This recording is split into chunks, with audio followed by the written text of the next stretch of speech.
చుట్టుపక్క ప్రాంతంలో పేదలు ఆక్రమించుకొని ఉన్నారు. జిల్లాల నుంచి వచ్చి ఇల్లు కట్టుకొని ఉన్నారు. రూపాయి కూడబెట్టి గుడిసెలేసుకొని బ్రతుకుతున్నారు.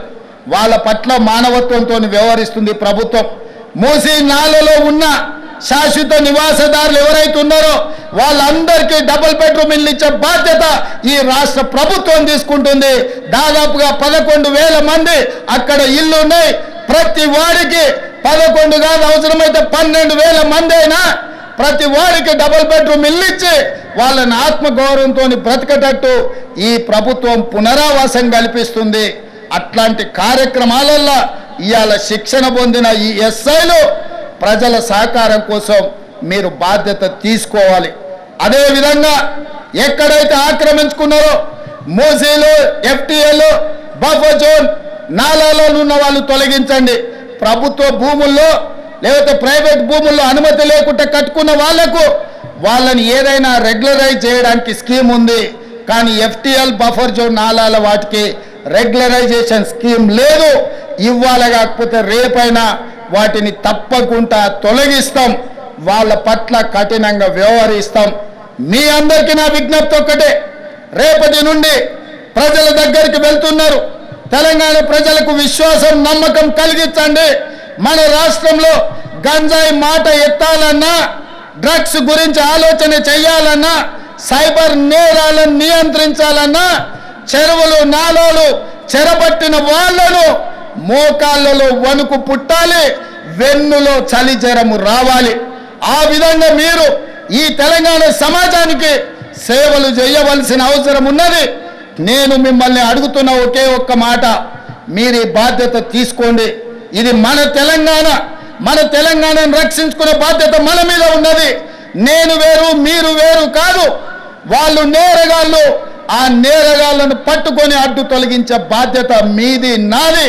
ఈ వేదిక మీద ఉన్న పెద్ద అధికారులది. పెద్ద అధికారులు మేము ఆదేశాలు ఇస్తాం, కింద అమలు చేయాల్సిన బాధ్యత మాత్రం మీదే. అందుకే ఈనాడు ట్రైనింగ్ నుంచి శిక్షణ పొంది 9-10 నెలలు శిక్షణ పొందిన మీరందరూ తెలంగాణ సమాజానికి సేవలు అందించబోతున్నారు. తెలంగాణ ప్రజలకు విశ్వాసం కల్పించండి. ఇది ఉద్యోగం కాదు, ఇది భావోద్వేగం. ఈ తెలంగాణను కాపాడుకుంటాం. ఈ తెలంగాణను కాపాడడానికే మేము ఈ కాకి డ్రెస్సును ధరించినమని వాళ్ళకు విశ్వాసం కల్పించండి. ఇదే కాకుండా చివరగా నేను కొత్తగూడ శ్రీనివాసరెడ్డి గారికి గతంలో చెప్పిన విజిలెన్స్ అండ్ ఎన్ఫోర్స్మెంట్ డైరెక్టర్గా ఈరోజు వారి బాధ్యత ఉన్నారు. ఎట్లయితే సైన్యంలో పనిచేసే సైనికులకు సైనిక్ స్కూల్ ఉందో, తెలంగాణ రాష్ట్రంలో పోలీస్ డిపార్ట్మెంట్లో పనిచేస్తున్న హోంగార్డు నుంచి డీజీపీ వరకు సైనికులకు ఎట్లయితే సైనిక్ స్కూల్ ఉందో, పోలీసులకు కూడా ప్రత్యేకంగా ఒక రెసిడెన్షియల్ పోలీస్ స్కూల్ మొదలుపెట్టి 50 ఎకరాలల్లా అద్భుతంగా ఈ దేశంలోనే అత్యంత నాణ్యమైన విద్యను అందించే బాధ్యత తెలంగాణ రాష్ట్ర ప్రభుత్వం తీసుకుంటుంది. ఒకటి హైదరాబాద్లో ఈ పక్కనే గ్రేహాండ్స్ ఉన్నది. నిన్న మన భూ కబ్జాదారులు 150 ఎకరాలు ఆక్రమించుకోవాలని ఆలోచన చేసిండ్రు. అందులో 50 ఎకరాల స్థలాన్ని ఇక్కడ, రెండవ స్కూల్ వరంగల్లో 50 ఎకరాలు కేటాయించి మీ అందరికీ 6th క్లాస్ నుంచి పీజీ వరకు డాక్టర్లు, ఇంజనీర్లు కూడా చదువుకోవడానికి పోలీసుల పిల్లల కోసం 100% ఉచిత విద్యను అందించడానికి మా ప్రభుత్వం కట్టుబడి ఉన్నది. పోలీసు కుటుంబం నుంచి వచ్చిన నేను పోలీసుల బాధలు తెలుసు.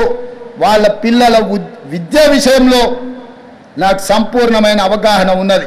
అందుకే ఈనాడు ఈ వేదిక మీద నుంచి డీజీపీ గారికి నేను ఆదేశాలు ఇస్తున్నా. ఈ కార్యక్రమం తర్వాత శ్రీనివాసరెడ్డి గారిని పిలిచి మాట్లాడి పోలీస్ స్కూల్ ఏర్పాటు చేయడానికి అవసరమైన ఫైల్ ప్రిపేర్ చేయండి. 50 ఎకరాల స్థలాన్ని కేటాయించడానికి అవసరమైన చర్యలన్నీ తీసుకోండి.